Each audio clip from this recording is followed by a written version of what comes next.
we are praying that will come.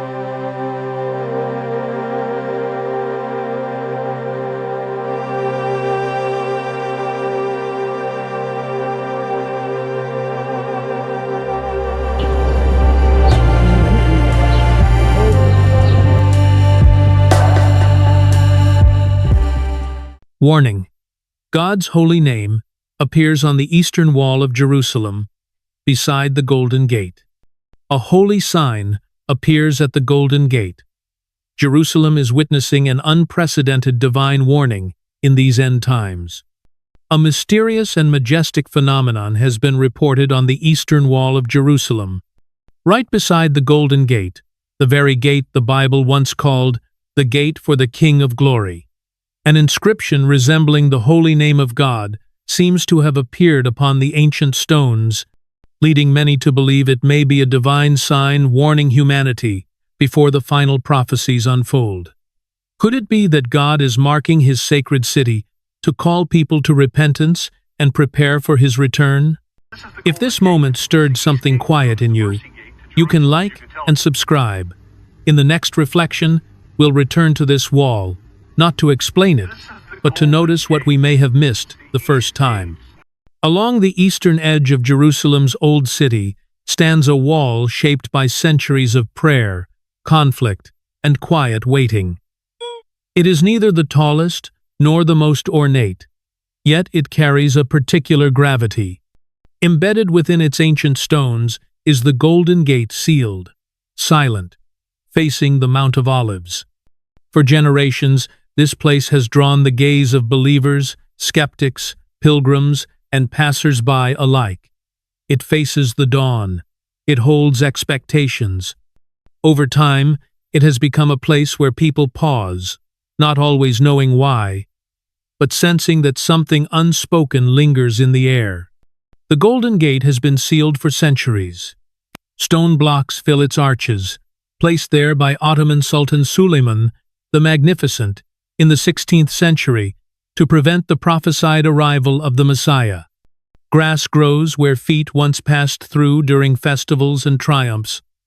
Birds nest where guards once stood vigil. Olive branches sway gently above, casting fleeting shadows on the stone. And yet, eyes return to it, not because it moves, but because it does not. Its stillness seems to speak, a mute testimony to promises yet unfulfilled. Ancient texts from multiple faiths have long marked this place with profound expectation. Jewish tradition speaks of a sealed eastern gate through which the Messiah will enter. Christian writings anticipate Christ's return from the Mount of Olives opposite. Islamic stories align it with final judgment. Rarely does a single location gather such converging hopes from three faiths. Recently, a quiet rumor has spread. The Holy Name of God, YHWH, the sacred tetragrammaton of Judaism, appears to have emerged on the eastern wall beside the Golden Gate. Photos and videos circulating online reveal weathered stone, lines formed by erosion over millennia, shadows cast at certain hours of dawn, patterns shaped slowly by wind, rain, and the patient hand of time. Some discern sacred Hebrew letters rising from the surface, the Yod, He, Vav, He, arranged in a formation that defies casual explanation. For them, the response is immediate, deeply personal. A chill down the spine, tears unbidden, a sudden awareness of the eternal breaking into the temporal. Others observe with restraint, uncertain of what they see or what to make of it, wondering if the human tendency to see familiar patterns in randomness might explain the phenomenon. In recent days, a subtle phenomenon has stirred the story further.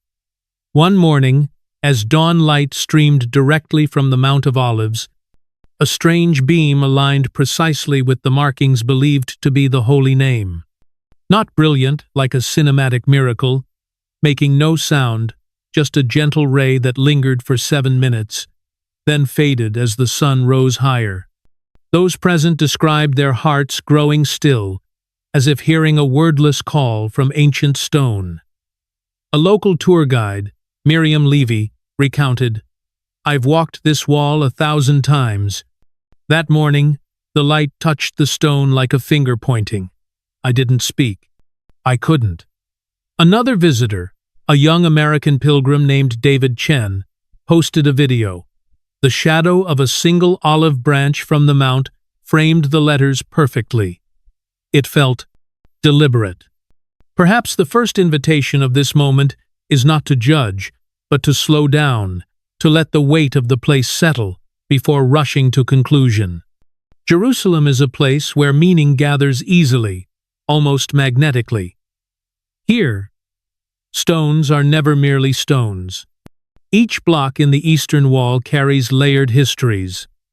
Herodian stones from the Second Temple era sit beside Crusader repairs, Ottoman reinforcements, and modern restorations after earthquakes. They hold memories of triumph and tragedy.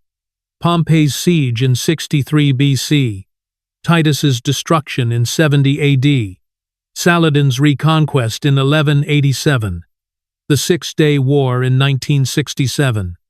They absorb prayers spoken aloud during harvest festivals and whispered in the dead of night by those seeking solace. They have known the joy of celebrations, the grief of funerals, the hope of new beginnings, and the disappointment of broken pieces passing in endless waves.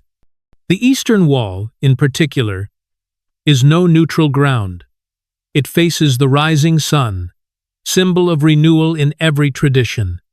It gazes toward the Mount of Olives, where sacred writings speak of divine return, resurrection of the dead, and God's nearness to humanity. From its slopes, prophets wept over the city's fate. From there, figures ascended to heaven. When people look at this wall, their gaze carries ancient stories, memory, and longing. Centuries of prayers for deliverance etched into their souls. In such a place, it is no wonder that signs appear. The human soul, wired for the transcendent, finds voice in stone and shadow. Those who believe they see the holy name speak softly, almost reverently. There is no triumph in their voices, no demand that others must see what they see. They describe something subtle, letters suggested by cracks and contours, meaning shaped not by sudden miracle, but by patient time, as if the divine had waited millennia to whisper through erosion itself. It feels less like a proclamation thundering from heaven, more like a whisper, gentle, restrained, almost hesitant to be named, respecting the mystery it evokes. Others call for caution, and that voice matters too.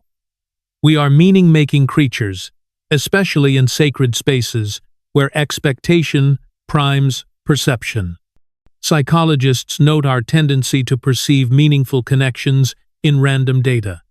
History offers sober reminders, mysterious images, weeping statues, solar phenomena, all once proclaimed as certain, later inviting nuance and humility.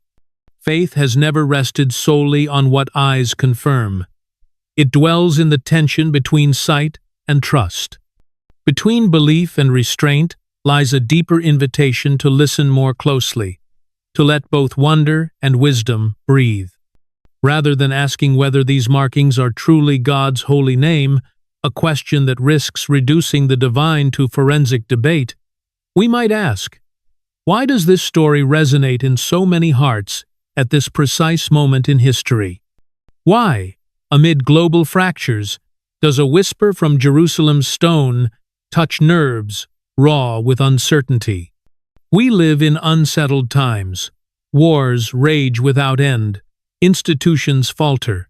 Truth splinters into echo chambers. Fear-driven religious language shouts urgency from every platform. Dates predicted, disasters foretold, apocalypses packaged for clicks. Certainty has become currency. In such chaos, people turn back to Jerusalem not for clear answers etched in neon, but because it reminds us that God remains involved in human history, weaving through its messiness rather than bypassing it. There, faith has always been tested by time, refined in waiting, not spared by spectacle. The thought that God's holy name might appear on the eastern wall speaks not only of an outward sign, but of an inner longing, the hope that God has not withdrawn into indifferent silence, that He still sees our hidden tears, still waits with patient mercy at humanity's threshold, not rushing to judge, not forcing compliance. Simply there, Emmanuel, God with us, even in the cracks of ancient stone. The Golden Gate deepens this symbolism profoundly. Sealed for centuries by human hands, fearing divine intrusion, it stands as a paradox closed, yet endlessly watched by three faiths. Sacred texts describe the Messiah passing through. Hymns sing of the King of Glory entering. Prophetic traditions anticipate eschatological opening. A holy name beside a sealed gate sounds less like an alarm-blaring judgment, more like an invitation to patience, a reminder that some doors yield only to heaven's key in heaven's hour. These days, visitors linger longer by the eastern wall, drawn by an unseen gravity. Not everyone takes photos for social proof. Some stand silently, foreheads pressed to stone in wordless communion. Others touch the markings lightly, as if afraid to disturb what might be sacred. A few sit nearby on worn benches, eyes closed in prayer, breathing with the rhythm of the city's ancient pulse. Few claim certainty, but many describe a lightness descending, a slowing of frantic thought, a heaviness lifting, a holy stillness spreading as if invited to remain in sacred quiet. Local residents respond with calm familiarity born of intimacy. For them, the wall has long been holy ground, with or without new interpretations. Rivka Cohen, a lifelong Jerusalemite selling spices nearby, shrugs. We've seen lights, shadows, visions come and go. CNN arrives, then leaves. What remains is sweeping the stones each dawn, lighting Shabbat candles, living kindly amid the weight. They have weathered Jerusalem's seasons of global attention. What endures is the daily call to faithfulness in a city bearing too much certainty, too much pain, too much beauty. Scholars offer measured perspective without dismissal. Archaeologist Dr. Eilat Mazar notes the wall's composite nature. Herodian base layers from 20 BC, Byzantine repairs from the 6th century, Islamic reinforcements. Each stone weathers uniquely. Seismic shifts from 1927 and 1834 created microfractures. Light angles shift with solstice's dawn on December 21, casts long eastern shadows. This geological literacy neither diminishes spiritual encounter nor forces faith and history to compete. It allows them to coexist, each illuminating the other. Online, the story spreads like dawn light itself.